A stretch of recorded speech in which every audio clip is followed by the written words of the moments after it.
ওয়া তাআলা তৌফিক আতা করবেন। এই আয়াতকে সামনে রেখে সংক্ষিপ্ত কিছু বলি শেষ করব। ওয়া তাওফিক বিল্লাহ বিল্লাহ। আমরা এই পৃথিবীতে মানুষ হিসেবে এসেছি, আল্লাহ রাব্বুল আলামিন মানুষ হিসেবে আমাদের সৃষ্টি করেছেন। মানুষ অন্যান্য প্রাণীর থেকে একটু ভিন্ন। অন্যান্য প্রাণীর মাঝে বিজ্ঞান বুদ্ধি উপলব্ধি শক্তি রয়েছে, তার থেকে অনেক অনেকগুলি বেশি মানুষের মাঝে রয়েছে। মানুষের বাকশক্তি রয়েছে, চিন্তা ও গবেষণার যোগ্যতা রয়েছে।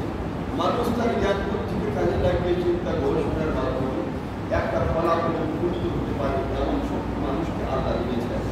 তাই আল্লাহ তাবারক ওয়া তাআলা মানুষের উপরে যে দায়িত্ব অর্পণ করেছেন, সে দায়িত্ব অন্যান্য প্রাণী থেকে এবং আল্লাহ রাব্বুল আলামিন মানুষকে যে দায়িত্ব দিয়েছেন, তাকে যোগ্যতা দেওয়ার পরে তার উপরে যে দায়িত্ব করেছেন, এই দায়িত্ব পালনে যদি মানুষ সফল হয়, তার জন্য পরকালের জান্নাতের ব্যবস্থা করেছেন। কিন্তু কেউ কি তার জ্ঞান বুদ্ধি দিয়ে পরিচয় পেশ না করে দুনিয়াতে অন্যান্য পশু পাখির মতো জীবনযাপন করে আর সৃষ্টির উদ্দেশ্য দিকে উদ্যোগ না করে, তাহলে পরকালে তার জন্য ভয়াবহ শাস্তির ব্যবস্থা করে।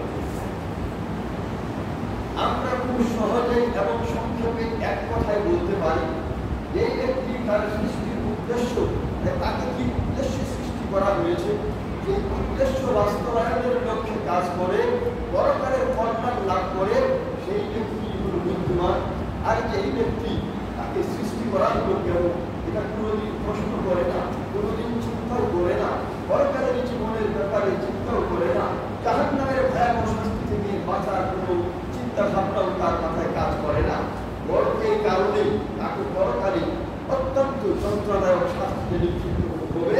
এ হল নির্বোধ বকা। যদিও আমরা দুনিয়ার দৃষ্টিভঙ্গি নিয়ে যদি চিন্তা করি, তাহলে দেখা যায় দুনিয়ার মানুষেরা কেউ যদি কোনো বড় পদ লাভ করে থাকে, কেউ যদি চেয়ারম্যান, মন্ত্রী, এমপি ইত্যাদি কিছু হয়, তাহলে তাকে অন্য সবাই সফল ব্যক্তি মনে করে যে একজন বুদ্ধিমান বিচক্ষণ লোক, লোকটার এত বুদ্ধি, কি থেকে কি হয়ে গেল, কিছুই ছিল না, এখন সে শত কোটি টাকার মালিক, হাজার কোটি টাকার মালিক হয়ে গেল, লোকটা খুবই বুদ্ধিমান। লোকটা তো খুবই বুদ্ধিমান দেখছি, নিজে মতো শিক্ষিত না হলেও নিজের সঙ্গে মিলেকে একেবারে বড় বড় শিক্ষিত করেছে। কেউ হয়তো ডিসি হয়েছে, কেউ এসপি হয়েছে, কেউ ইঞ্জিনিয়ার হয়েছে, কেউ ডাক্তার হয়েছে, লোকটার জীবনটা সফল হয়ে গেল। কিন্তু আমরা ভাবনা ভেবে থাকি, একবারও চিন্তা করি না যে ব্যক্তি হাজার কোটি টাকার মালিক হয়েছে, সে যে সালাত করে না, সে যে অর্থের সম্পদের যাকাত দেয় না, সে যে জাহান্নামে হতে চলেছে, সে তো বড় ব্যর্থ, সে সব থেকে বড় বোকা। আল্লাহ নিয়ামত দিয়েছেন, সেই নিয়ামতের মাধ্যমে যেইভাবে তাকে চলা প্রবর্তন ছিল, তার বিপরীত চলছে, এ বড় বোকা। এটা আমরা ভাবি না, আমরা একবারও চিন্তা করি না ওই যে ব্যক্তিটা রয়েছে, তাকে আল্লাহ রাব্বুল আলামিন কয়েকটি সন্তান দিয়েছেন, সন্তানগুলো মেধাবী, এগুলো আল্লাহর নিয়ামত। এই সন্তানগুলোকে শুধু দুনিয়ার ক্ষেত্রে কাজে লাগাচ্ছে, কেউ মন্ত্রী মিনিস্টার হয়েছে ঠিকই, সুন্দরের সঙ্গে জড়িত, আর এই সব ছেলেপেলেগুলো কেউ সালাত করে না, কেউ সিয়ামের হাত ধরে না, দিন পালন করার কোনো চিন্তাও করে না, এর কারণে সেই জাহান্নামের দিকে দৌড়াচ্ছে। আমরা একবারও ভাবি না আসলে এ চালাক আর কে বোকা, এগুলো শয়তানের যে ওহী করছে আমাদের, শয়তানের ওহীর মাধ্যমে আমরা বোকা এবং চালাক নির্ণয় করছি। ইসলামের দৃষ্টিতে, কোরআন সুন্নাহর দৃষ্টিতে কে চালাক আর কে বোকা সেটা একবারও আমরা খেয়াল করি না। কে চালাক আর কে বোকা আমরা হিসাব করার চেষ্টা করি। এই দুনিয়াতে এসেছি আমরা, কেউ এসে মায়ের কোল থেকে বিদায় নিয়ে চলে যাচ্ছি। এই দুনিয়াতে আসার পরে কেউ হয়তো শিশুকালে বিদায় নিচ্ছে, এই দুনিয়াতে আসার পরে কেউ হয়তো যৌবনে বিদায় নিচ্ছে, আর এই দুনিয়াতে আসার পরে কেউ যদি বেঁচে থাকছে স্বাভাবিকভাবে, বার্ধক্যে উপনীত হয়ে মরলেও হয়তো 100 বছর, 150 বছর তাকে বাঁচল, এর বেশি না। দুনিয়াতে বেশি অল্প সময় থাকার পরে পড়ে গেল, হাজার হাজার বছর ধরে ওই জগতে আছে, ওই পরকালের জীবনে আছে। ওই পরকালের জীবনে কি হচ্ছে মন আল্লাহ মালুম। আল্লাহ রাব্বুল আলামিন ভালো জানেন। কি হয়েছে সংঘর্ষের সমস্যা হলে যে দায়িত্বে আছেন এগুলো বুঝেন একজনে সেটা নিয়ে চিন্তা করে পারস্পরিক বেশি বলা বলি মনোযোগ নষ্ট হবে অনেকে যে যেটাতে অভিজ্ঞ যেটা দায়িত্বশীল তাকে সেটা ভাবতে হবে সংঘর্ষে যদি কারো দায়িত্ব থেকে থাকে নাড়ানাড়ি করে সেটা সাউন্ড হচ্ছে কিনা সেটা তাকে খুব রাখতে হবে সেইভাবে আপনারা খেয়াল করেন বলছিলাম সম্মানিত উপস্থিতি আমরা দুনিয়াতে এসেছি দুনিয়াতে আসার পরে আবার চলে যেতে হয় বিদায় নিতে হয় দুনিয়ার টাকা পয়সা সন্তান পদমর্যাদা কেউ ধরে রাখতে পারে না চলে যেতে হয় যেহেতু আল্লাহর ঘোষণা আল্লাহর সিদ্ধান্ত আল্লাহর নিয়ম হলো আল্লাহ ছাড়া কেউ স্থায়ীভাবে থাকবে না সবাই যাচ্ছে যাবে আমরাও আমাদের পূর্বসূরি চলে গেছে আমরাও চলে যাব দুনিয়াতে সামান্য একটু সময় আর পরকালের সময়ের কোনো সীমাবদ্ধতা নেই পরিমাণ নেই শুরু আছে শেষ নেই এই সামান্য সময়ে একটু আনন্দ বিনোদনের কারণে পরকালের জীবনটা সম্পূর্ণ ধ্বংস হয়ে যাচ্ছে পরকালের জীবনটা দুঃখের জীবনে পরিণত হচ্ছে পরকালের জীবনটা শাস্তির জীবনে পরিণত করছে সে কি কখনো বুদ্ধিমান হতে পারে দুনিয়া শেষ হওয়া দুনিয়াতে যা আছে সবই শেষ হয়ে যাবে কিন্তু পরকাল শেষ হওয়ার না যেটা শেষ হয়ে যাবে সেটাকে ধরতে গিয়ে যেটা শেষ হবে না সেটা সেই জীবনের সুখ হাতছাড়া হয়ে গেল দুনিয়াতে যদি কেউ কষ্টের মাঝেও থাকে এই কষ্ট কিন্তু শেষ হয়ে যাবে বেশি নির্যাতন হলে পড়ে যাবে শেষ হয়ে গেল পরকালের কষ্ট কিন্তু শেষ হওয়ার না তাহলে এই দুনিয়ার সামান্য কষ্টের জন্যে সামান্য কষ্ট থেকে বাঁচার জন্যে অবৈধ পন্থা অবলম্বন করে কেন নিজেকে অনন্তকালের জীবনটাকে শাস্তি ফেলে দিব আমরা কেন নিজেকে জাহান্নামে বানাবো সম্মানিত উপস্থিতি দুনিয়ার এই জীবনে সুখ যেগুলোতে দেখছি আমরা পরিপূর্ণ সুখ কোথাও নেই এই অপূর্ণ সুখ অসম্পূর্ণ পরিপূর্ণ না প্রত্যেকটা সুখের সঙ্গে দুঃখ রয়েছে দুনিয়াতে এই অপরিপূর্ণ এই সুখের কারণে অনন্তকালের পরিপূর্ণ চূড়ান্ত যে সুখ সেই সুখকে কেন হাতছাড়া করবে যে এই সামান্য সুখের জন্য অনন্তকালের সুখকে হাতছাড়া করে নিঃসন্দেহে সে বোকা ক্ষণস্থায়ী দুনিয়ার জন্য স্থায়ী পরকালকে হাতছাড়া করে সে নিঃসন্দেহে সে বোকা দুনিয়ার সামান্য শাস্তি বা পরীক্ষার কারণে যেই ব্যক্তি নিজেকে অনন্তকালের জীবনে জাহান্নামে বানায় নিঃসন্দেহে সেই লোকটা বোকা তাই আমরা ইসলামের দৃষ্টিকোণ থেকে যদি তাকাই নিঃসন্দেহে চালাক বিচক্ষণ হলো সেই ব্যক্তি দুনিয়াতে আসার পরে আল্লাহ রাব্বুল আলামিন নিয়ামতগুলো দিয়েছেন সুস্থ শরীর একটা আল্লাহর নিয়ামত এই যে হায়াত আল্লাহ দেওয়ার একটা নিয়ামত সন্তান সন্ততি আল্লাহর দেওয়া নিয়ামত ধন সম্পদ আল্লাহর দেওয়া নিয়ামত এই নিয়ামতগুলোকে কাজে লাগিয়ে যে ব্যক্তি পরকালের জান্নাত লাভে সচেষ্ট সেই লোকটা হলো বিচক্ষণ সেই লোকটা আর যে এর উল্টোটা করবে নিঃসন্দেহে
ইবাদতের মাধ্যমে পরকালের কল্যাণ নিশ্চিত হবে পরকালের শাস্তি থেকে বাঁচাটা নিশ্চিত হবে তাই আল্লাহর ইবাদতে মনোনিবেশ করা প্রত্যেকটা মুসলিম মুমিন নর এবং নারীর উপরে অপরিহার্য সম্মানিত মুসলিমবৃন্দ শুরুতে যে আমি আয়াত তেলাওয়াত করেছি এই আয়াতে আল্লাহ রাব্বুল আলামিন সেই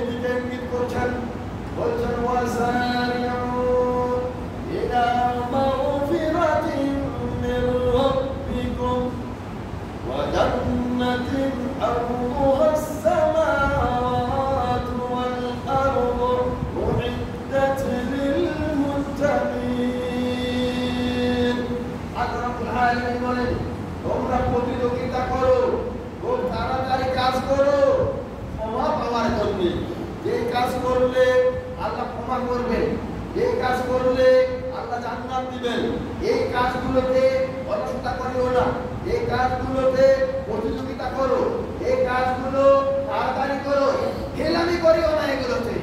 আল্লাহ রাব্বুল আলামিন বলছেন এমন জান্নাত, যে জান্নাতটা আসমান জমিনের মতো, এই বিশাল যে ব্যক্তি আছে এর থেকে আরো বেশি বিশাল এক জান্নাত, যে জান্নাতকে আল্লাহ রাব্বুল আলামিন তৈরি করেছেন মুত্তাকিদের জন্য। আল্লাহ রাব্বুল আলামিন আমাদের প্রতিযোগিতা করতে বলছেন বা তাড়াতাড়ি কাজ করতে বলছেন জান্নাত পাওয়ার। অনুরূপভাবে আরবি এক কবি বলছেন, আরবি কবি তাসাব্বাদ মিনাদ দুনিয়া ফাইন্নাকা রাহিম ওয়া বাদির ফাইদা শাক্কা আন্নাল মাউত নাযিল। বলছেন আরবি কবি যে তুমি দুনিয়াতে থাকা অবস্থায় পরকালের জন্য কিছু পুঁজি সংগ্রহ করে নাও, কারণ তুমি তো চলে যাবে, তুমি চলে যাবে, কখন যাবে ঠিক নেই। এবং পুঁজি সংগ্রহের ক্ষেত্রে অবাধে তুমি তাড়াতাড়ি করো, যত তাড়াতাড়ি পারো পরকালের পুঁজি সংগ্রহ করো, কারণ নিশ্চিতভাবে মৃত্যু আসবে, কখন ছেড়ে আসবে জানা যাবে। সাথে সাথে কবি বলছেন ওয়ানাঈমুকা ফিদ দুনিয়া গুরুরুম ওয়া হাসরাহ, হে মানুষ দুনিয়াতে যত নিয়ামত রয়েছে এগুলো কিন্তু ছলনার উপকরণ, এগুলো প্রতারণার উপকরণ, এগুলোতে আকৃষ্ট হয়ে দুনিয়াতে পাগল হয়ে যেও না তুমি, এগুলোর পিছনে ছুটতে ছুটতে পরকাল হারিয়ে ফেলো না। ওয়াঈশুকা ফিদ দুনিয়া মুহালুন ওয়া বাতিল, এই দুনিয়াতে স্থায়ী হয়ে বসবাস করবে এটা সম্পূর্ণ অসম্ভব। তাই দুনিয়াতে থাকা অবস্থায় তুমি পরকালের জন্য পুঁজি সংগ্রহ করো। আরেক আরবি কবি বলছেন তাযাওয়াদ মিনাদ দুনিয়া ফাইন্নাকা লা তাদরি ইযা জান্না লাইলুন হাল তাঈশু ইলাল কাদিরি। ওহে মানুষ, আরে ঘুম আসলে একটু নড়াচড়া করে বসবেন, ঘুম আসলে একটু নড়াচড়া করে বসবেন। কবি বলছেন হে মানুষ, তুমি তাকওয়ার পুঁজি সংগ্রহ করো, তাকওয়া অর্জন করো, বেশি বেশি ভালো কাজ করো, কারণ তুমি জানো না যখন রাত্রি অন্ধকারে সব ঢেকে ফেলে, যখন রাত্রি হয়ে যায় কদর পর্যন্ত পৌঁছতে পারবে না, ওই রাত্রিতেই শেষ হয়ে যেতে পারো। তাই পুঁজি সংগ্রহ করো।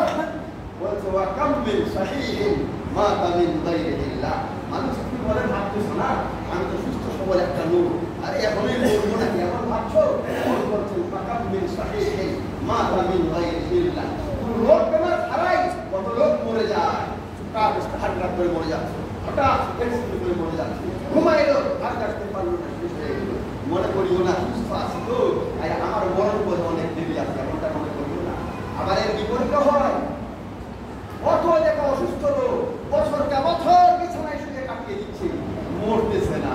তাই সুস্থ থাকলে এই সুস্থতা নিয়ে প্রদান করবো না, ঠকাই তুই করিও না। পরকালের জন্য পুঁজি সংগ্রহ করা খুবই জরুরি একটি বিষয়। পরকালের কল্যাণ অর্জনের জন্য আমল করা, আমলে সালেহ করা খুবই গুরুত্বপূর্ণ একটি বিষয়। কিন্তু পরকালের জন্য কাজ করতে অনেকের শরীরে কষ্ট লাগে। এই জন্য ওয়াইসকারনি থেকে একটা বর্ণনা, তিনি বলছেন মনে করুন কোনো এক ব্যক্তি তার শত্রুর সঙ্গে যুদ্ধ করতে যাচ্ছে, শত্রুর সঙ্গে যুদ্ধ করবে এই জন্য যাচ্ছে, তাই শত্রু আক্রমণ থেকে বাঁচানোর জন্য যেটাকে বর্ম বলা হয়, লোহার পোশাক পরে শত্রু তরবারিতে যেন কাটা না যায়, বর্ম পরেছে সে, হাতে অস্ত্র নিয়েছে, তরবারি নিয়েছে, আবার সাথে যাচ্ছে কয়দিন যুদ্ধ হবে কি হবে না হবে জানি না, তাই সেখানে খাদ্য এবং পানীয় বেঁধে নিল। নেওয়ার পরে যখন যাচ্ছে যেতে যেতে এখন বলছে যে এই লোহার পোশাকটা পরছি এটা অনেক ভারী মনে হচ্ছে, এটা তুলে ফেলে দিল। আবার যাচ্ছে দেখা যাচ্ছে যে তরবারি ভারী মনে হচ্ছে, ফেলে দিল ওটাকে। আবার আগাচ্ছে যাচ্ছে খাদ্য পানীয় যেগুলো আছে, খাবার পানি, বলছে এগুলো নিয়ে যাচ্ছি কষ্ট লাগতেছে, ফেলে দিল ওগুলা। এখন চলতেছে সে বর্ম আর নাই, চলতেছে সে খাবার পানিও নাই, ক্ষুধায় লেগেছে এদিকে, চলতেছে তার সাথে অস্ত্রও নাই। যেতে যেতে শত্রুর কাছে যখন উপস্থিত হলো, শত্রুর কাছে উপস্থিত হয়ে দেখছে নিজের ক্ষুধায় কাতর হয়ে গেছে, দুর্বল হয়ে গেছে, শত্রু আক্রমণ থেকে বাঁচানোর মতো নিজের বর্মও নাই, আবার শত্রুর সঙ্গে যুদ্ধ করার মতো নিজের তরবারিও নাই। সে কি বিজয় লাভ করবে? কি বলেন বিজয় লাভ করবে? কখনো না। আমাদেরকে আল্লাহ রাব্বুল আলামিন শয়তান থেকে বাঁচার জন্য নির্দেশনা দিয়েছেন। আমাদেরকে আল্লাহ রাব্বুল আলামিন ওই ধরনের আল্লাহর নৈকট্য লাভের জান্নাত লাভের জন্য কিছু দিক নির্দেশনাও দিয়েছেন। আল্লাহ সুবহানাহু ওয়া তাআলার জিকির শয়তান থেকে বাঁচার বড় একটা হাতিয়ার। এখন এই জিকিরের মাধ্যমে শয়তান থেকে বাঁচা যায়, শয়তানের আক্রমণ থেকে। বলছে জিকির তার কাছে এত ওইটাকে পারা যায়, তার কাছে কষ্টকর মনে হচ্ছে, কষ্টকর ভাবতেছে সে, জিকিরকে বাদ দিল। 5 ওয়াক্ত সালাতের সঙ্গে যে সুন্নাতগুলো আছে এগুলো একটা করলে তো এগুলো তার কাছে কষ্ট মনে হচ্ছে, এগুলো বর্জন করছে। এরপরে ফরজ সালাত জামাতের সঙ্গে পড়া কিসের জন্য ফরজ, কিন্তু ওইটা গুরুত্ব দিচ্ছে না, দেরিতে ফরজ সালাত করছে। এইভাবে করে সে আবার বলে যে আমাকে কেন জানি ভালো লাগে না, বলে শয়তান থেকে আমার মনটা বলে শয়তান ফিরছে নাকি, কিন্তু এবার যদি ভালো লাগছে না। এরকম বলছেন তিনি, হ্যাঁ মিস্ত্রি নিজেই তো নিজেকে আগে পরাস্ত করে ফেলেছে, নিজেই হাতিয়ার বর্জন করেছে, নিজে আত্মরক্ষার বর্ম লোহার পোশাক থেকে বর্জন করেছে, নিজের খানা পিনা ফেলে রেখে এসেছে। এখন কি যে শয়তানের সঙ্গে লড়াই করে সে বিজয় হবে, শয়তানের সামনে সে বিজয় হওয়ার জন্য যা দরকার কিছু তো তার সঙ্গে রাখেনি। আমাদেরকে খেয়াল করতে হবে, আল্লাহ যে বিধান দিয়েছেন সুন্নাহ ভিত্তিক যে দ্বীনের অনুসরণের কাজগুলো রয়েছে এগুলো আমাদের ঈমানকে মজবুত করবে, শয়তানের বিরুদ্ধে মজবুত হয়ে দাঁড়াতে সহযোগিতা করে থাকে, পরকালের পুঁজি সংগ্রহের জন্য সহায়ক হয়ে থাকে। এগুলো ভুলে গেলে আমাদের চলবে না। আমাদের খেয়াল রাখতে হবে প্রতি একটা দিন যাচ্ছে আমার হায়াত কমে আসছে, একটা দিন চলে গেল আর আসবে না। হাসান বাসারী রাহিমাহুল্লাহ তাই বলছেন, যখনই ফজর উদিত হলো তখনই ওই দিনটা প্রত্যেকটা মানুষকে ডেকে বলে, ইয়া ইবনে আদম, ওহে মানুষ, হে মানুষ, আনা খালকুন জাদীদ, আমি একটা নতুন সৃষ্টি। একটা দিন আসলো একটা নতুন আপনার কাছে উপস্থিত হলো, ওয়া আনা আমালুকা শাহীদ, এবং তোমার যে আমল সৎ আমলগুলো আছে না এগুলোর কিন্তু আমি সাক্ষী হিসেবে আল্লাহর কাছে কাজ করব। আমি নতুন তোমার কাছে এসেছি, আমি তোমার সব আমলের সাক্ষী হব আল্লাহর কাছে। জেনে রাখো আজকে আমি তোমার কাছ থেকে বিদায় নিলি, কিয়ামত পর্যন্ত আর কোনোদিন ফিরে আসবো না। তাই আমার মাঝে যত বেশি পারো তুই পুঁজি সংগ্রহ করে না, যত বেশি। আজকের দিনটা এসেছে আমাদের কাছে, মনে করবো এটাই হয়তো জীবনের শেষ দিন, আর এই দিনটা তো কখনো আর ফিরে আসবে না। এই দিনটাই যেন নিষ্ফল না হয়, এই দিনে জিকির আজকার তাজবি তাহলিল সালাত সিয়াম যাকাত যা আছে যত বেশি পারা যায় আজকে শেষ করে ফেলি। আমি হয়তোবা রাত্রে ঘুমাইলে আজ উঠতে পারবো না, রাস্তায় বের হচ্ছে অ্যাক্সিডেন্ট হয়তো হয়তো আবার ফিরে আসতে পারবো না। এমনটা যদি আমরা ভাবতে পারি তাহলে আমাদের সৎ আমলের জন্য পুঁজি সংগ্রহের জন্য এগুলো সহায়ক হবে। সম্মানিত উপস্থিতি, আমি বলতে চাচ্ছি ইসলামের যতগুলো কাজ রয়েছে এই কাজগুলোকে অনেকে আমরা প্রধান মনে করি, অনেকে জুলুম মনে করি, দান খয়রাতকেও জরিমানা মনে করি। এই ধরনের কিছু স্বভাব আমাদের মাঝে রয়েছে যেগুলো শয়তানের পক্ষ থেকে, বরং দ্বীনের প্রত্যেকটি কাজ, সালাত হোক, সিয়াম হোক, সদকা হোক, যাকাত হোক, হজ হোক, প্রত্যেকটা কাজ হলো আমাদের জন্য কল্যাণকর, প্রত্যেকটা আমাদের জন্য উপকারী, এগুলো আমাদের জন্য কল্যাণ বয়ে নিয়ে আসবে। তাই দ্বীনি কাজ যখনই করতে পারবো এতে প্রত্যেক মুমিনের অন্তরটা আনন্দে নেচে ওঠা দরকার। আল্লাহ রাব্বুল আলামিন তাই বলছেন, ওয়াল বিফাদলিল্লাহি ওয়া বিরহমাতিহি ফাবিযালিকা ফালইফরাহু হুয়া খায়রুম মিম্মা ইয়াজমাউন। আল্লাহ রাসূলকে বলতে, হে রাসূল লোকদেরকে বলে দাও, মুসলমানদের বলে দাও, বলবে ফাদলিল্লাহি ওয়া বিরহমাতিহি, আল্লাহকে দিয়েছেন কোরআন, তুমি যে পেয়েছো ঈমান, তুমি যে আমল করতে পারছো এটা নিয়ে তোমার আনন্দিত হওয়া উচিত। তুমি একবার সুবহানাল্লাহ বলতে পেরেছো, আনন্দিত হওয়া উচিত। আর একবার তুমি 2 রাকাত সালাত নফল সালাত করতে পেরেছো, আনন্দিত হওয়া উচিত। কোরআন তেলাওয়াত করতে পেরেছো, আনন্দিত হওয়া উচিত। মুমিন হতে পেরেছো, এর জন্য আনন্দ হওয়া উচিত। আর ওয়া খায়রুম মিম্মা ইয়াজমাউন, এগুলো হলো উত্তম উৎকৃষ্ট মানুষ দুনিয়ার যা জমা করে।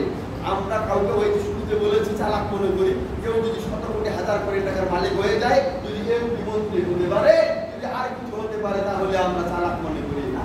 না, ওইটা চালাকি না।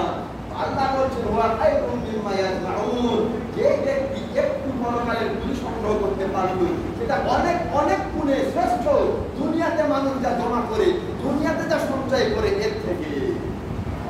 তাই পরকালের কল্যাণ এতে আনন্দিত হবে প্রত্যেকটা মুমিন, আর অন্তরটা নেচে উঠবে। যেমন সহিহ বুখারীর হাদিসে এসেছে, এক ব্যক্তি, এক সাহাবী রাদিয়াল্লাহু আনহু জান্নাতের ঘোষণা যখন আল্লাহ রাসূল দিলেন, জান্নাতের কথা যখন শুনলেন, যে ব্যক্তি শহীদ হবে জিহাদের ময়দানে, আর জান্নাতের সুসংবাদ যখন দিলেন, হাতে খেজুরগুলো ছিল, খেজুরগুলো খাচ্ছিলেন। খেজুরগুলো খাইতে সময় লাগবে, এতক্ষণ থেকে দুনিয়াতে থাকবো, খেজুরগুলো ফেলে দিয়ে যুদ্ধের ময়দানে ঝাঁপিয়ে পড়লেন, খেজুরগুলো পরে শহীদ হয়ে গেলেন। যখনই আল্লাহ রাসূল বলেছেন যে তুমি মারা গেলে যুদ্ধে শহীদ হলে কি হবে, আল্লাহ রাসূল বলছেন যে তুমি জান্নাতি হবে। সাথেই বলছে বাফিন বাফিন, মানে আনন্দের একটা শব্দ প্রকাশ করা, যে কতই না উত্তম, কতই না উত্তম, এরকম বলে তার সেখানে যুদ্ধের ময়দানে ঝাঁপিয়ে পড়ল। অনুরূপভাবে আল্লাহ রাব্বুল আলামিন যে আয়াত নাযিল করেছেন, লান তানালুল বিররা হাত্তা তুনফিকু মিম্মা তুহিব্বুন, তোমরা ততক্ষণ পর্যন্ত কল্যাণ অর্জন করতে পারবে না, জান্নাত লাভ করতে পারবে না, সওয়াব অর্জন করতে পারবে না, যতক্ষণ না তোমার কাছে যেটা প্রিয় সেই প্রিয় বস্তু উৎসর্গ করবে, আল্লাহর রাস্তায় দান করবে। সাথে সাথে আল্লাহ আনহু আর যে বিশাল একটা বাগান ছিল মদিনাতে, শ্রেষ্ঠ বাগান, ওই বাগানে সুমিষ্ট পানি ছিল। আল্লাহ রাসূল কি ওইখানে পানি পান করতেন, মাঝে মধ্যে খেজুর খেতে পানি পান করতেন। এই বাগানে সেই সময়ে ওই বাগানটা 4 লক্ষ দিনার বা দিরহাম সেই সময়ের মূল্য ছিল। কত বিশাল বাগান ছিল সেই সময়ের কথা। এই বাগানটা তিনি আল্লাহ রাস্তায় উৎসর্গ করলেন। তাই যার ঈমান আছে পরকালের, সে বুদ্ধিমানের পরিচয় দিবে।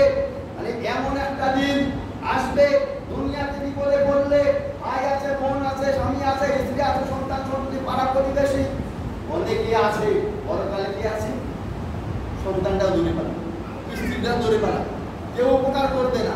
বুদ্ধিমানের কাজ হলো ওই দিনের জন্য পুঁজি সংগ্রহ করা, এটা তো বুদ্ধিমানের কাজ।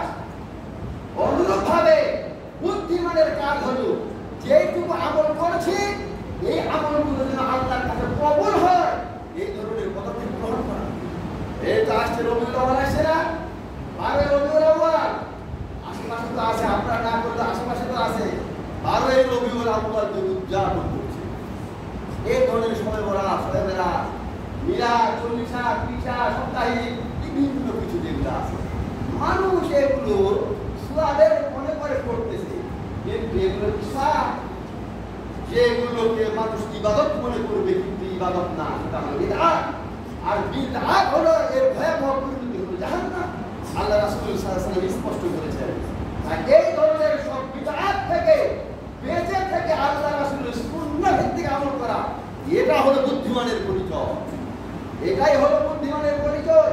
আরে আমল করে গেলাম, বেশি আমল করাটা বাহাদুরি না, বরং সুন্নাহ ভিত্তিক আমল করতে পারাটা হলো বাহাদুরির কাজ।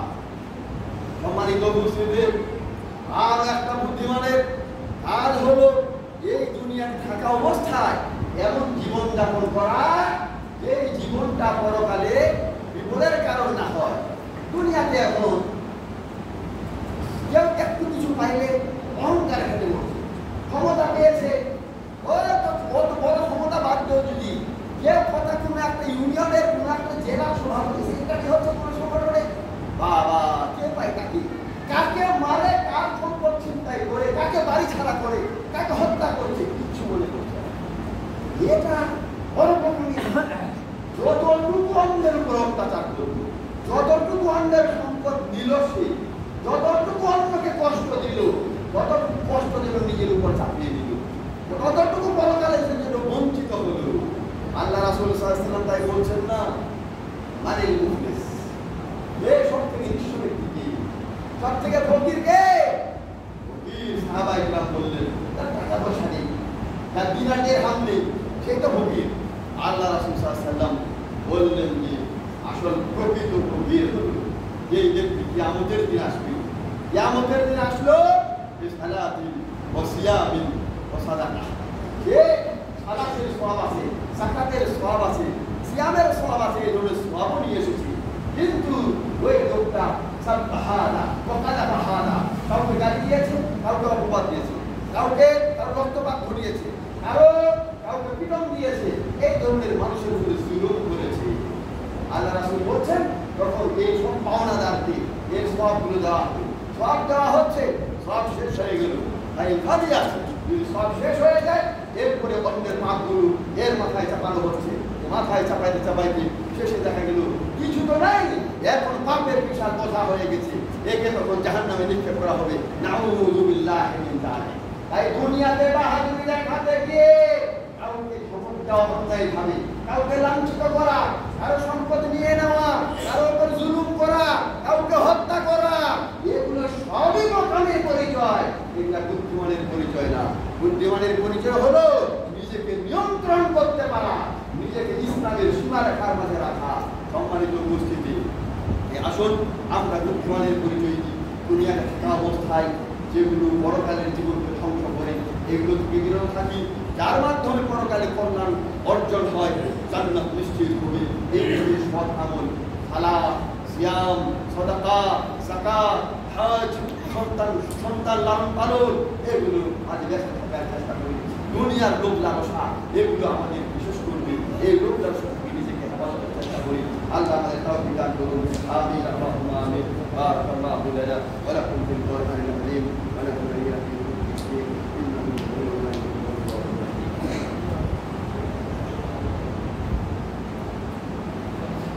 إن الحمد لله والصلاة والسلام على رسول الله وعلى آله وصحبه ومن والاه।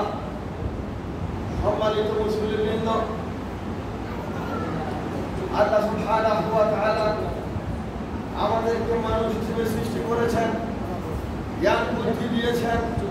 এই জ্ঞান বুদ্ধিকে কাজে লাগাতে হবে, প্রকৃত মানুষের পরিচয় পেশ করতে হবে। দুনিয়া কেন্দ্রিক চতুষ্পদ প্রাণীর জীবনযাপন থেকে নিজেকে আলাদা করতে হবে। পরকালকে সামনে রেখে, পরকালের জান্নাত জাহান্নামকে সামনে রেখে, জাহান্নাম থেকে বাঁচার জন্য, জান্নাত লাভের জন্য কাজ করতে হবে। এই পথে চলতে হবে। যদি এই পথে চলতে পারি, সেটাই হলো বিচক্ষণতা ও বুদ্ধির পরিচয়। আল্লাহ সুবহানাহু ওয়া তাআলা বলছেন, ওমাল হায়াতুদ দুনিয়া ইল্লা লাইবু ওয়া লাহু। দুনিয়ার জীবনটা খেল তামাশা ছড়ানোর মতো করুন। বাচ্চা কাচ্চা দেখবেন এখন এই চুলা বানাইল, ওই যে ভাত পাক করছে, আর কিছু করছে, ঘর বাড়ি বানাইলে ভেঙে দিয়ে চলে আসতো। কোনো দিনের মূল্য নেই, দুনিয়াটা ওই নিষ্ফল। আর পরকালের জীবনটাই হলো স্থায়ী। ওয়ালাল আখিরাতু খায়রু।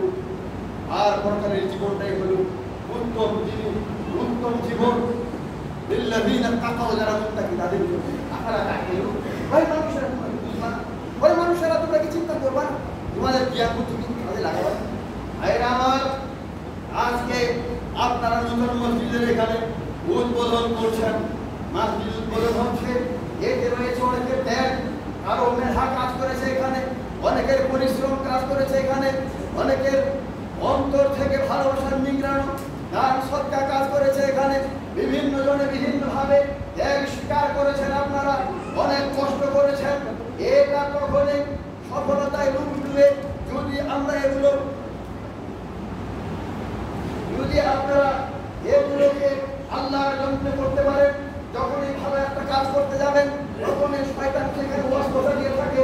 শয়তান সেখানে ওয়াসওয়াসা দিবে, মানুষের সুনামের কথা স্মরণ করে দিবে, এবং এত লাখ টাকা দিয়েছে স্মরণ করে দিবে, ওই যে এত শ্রম দিয়েছে স্মরণ করে দিবে। কখনো এমনটা করা যাবে না, এবং কখনো এখানে গর্ব করা যাবে না। হ্যাঁ, আমরা এত বড় কিছু করতে পেরেছি, কয়জনে করতে পেরেছে, অমুকের মসজিদ এইভাবে পড়ে আছে, অমুকেরটা আমাদের আগেরটা ওইভাবে পড়ে আছে, আমরা এটা করতে পেরেছি না। আল্লাহ সুবহানাহু ওয়া তাআলা বলেছেন, মুমিনদের বৈশিষ্ট্য হবে ওয়াল্লাযীনা ইউতুনা মা আতাউ ওয়া কুলুবুহুম ওয়াজিলা আন্নাহুম ইলা রাব্বিহিম ইয়ারজিউন। যারা মুমিন, তারা দান করবে, দান করার পরে অন্তরে ভয় থাকবে, সদকা করার পরে অন্তরে ভয় থাকবে, সালাত করার পরে অন্তরে ভয় থাকবে, সিয়াম পালনের পরে অন্তরে ভয় থাকবে যে আল্লাহ রাব্বুল আলামিনের কাছে যেতে হবে, আল্লাহর কাছে আমলগুলো কবুল হয় কিনা, আল্লাহ যে আমল কবুল করেন কিনা, এই ভয়, এই চিন্তা তার কাছে কাজ করবে। একটা ভালো কাজ যখন করতে পেরেছি, সর্বপ্রথম আল্লাহ রাব্বুল আলামিনের শুকর আদায় করতে হবে যে আল্লাহ তুমি তৌফিক দিয়েছো, তাই তো আমরা পেরেছি। আমাদের কোনো যোগ্যতা ক্ষমতা নেই, আমাদের কোনো শক্তি নেই, আমাদের মাধ্যমে হয়তো তোমার রহমতে এটা করা সম্ভব হয়েছে।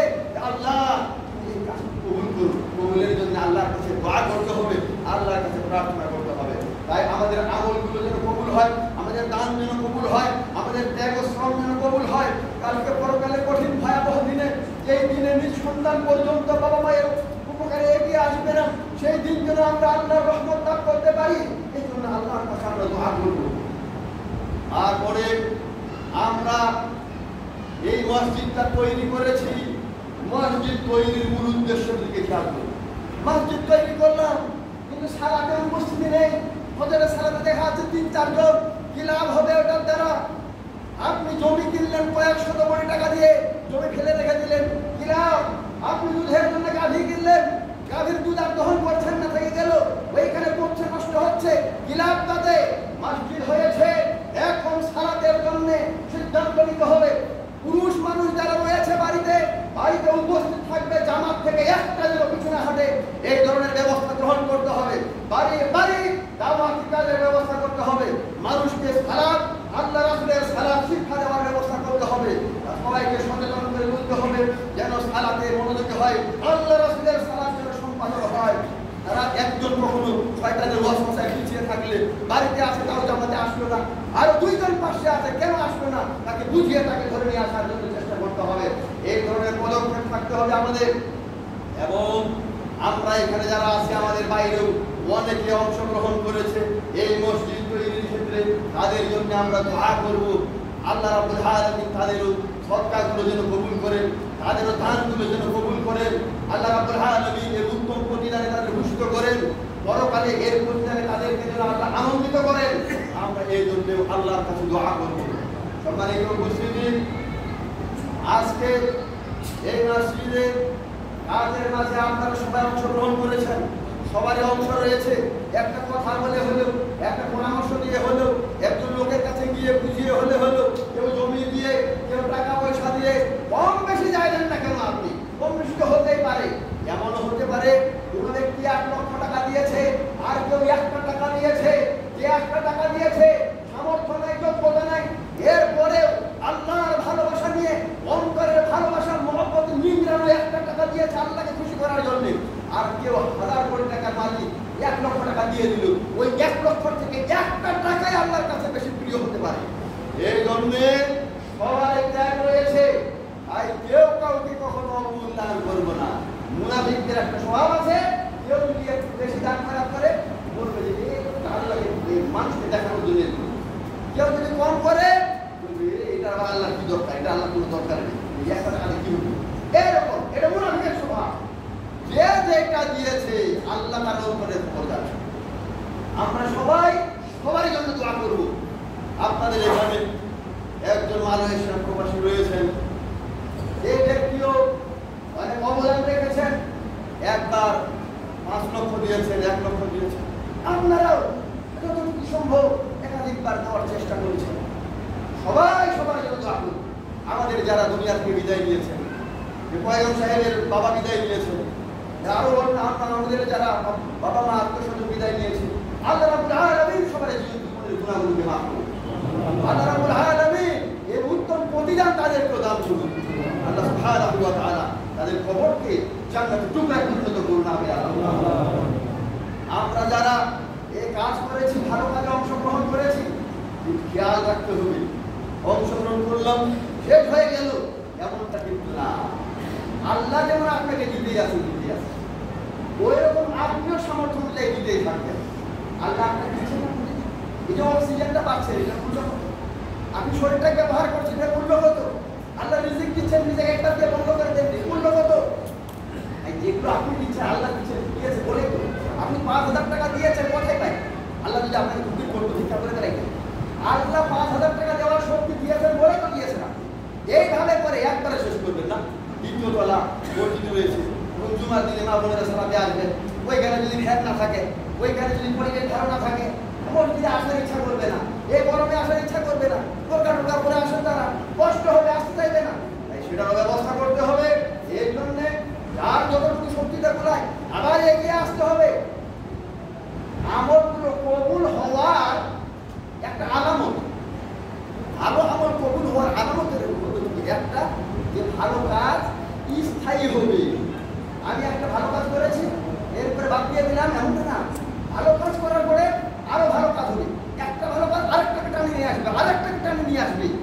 আমল কবুলের আলামতের মধ্যে থেকে এটা একটা। তাই যেগুলো অসমাপ্ত কাজ রয়েছে এগুলো সমাপ্তর জন্য সামনে আরো আপনারা ভূমিকা রাখবেন, আপনাদের কাজ আপনারাই করবেন। এটা একটা আনন্দের খবর।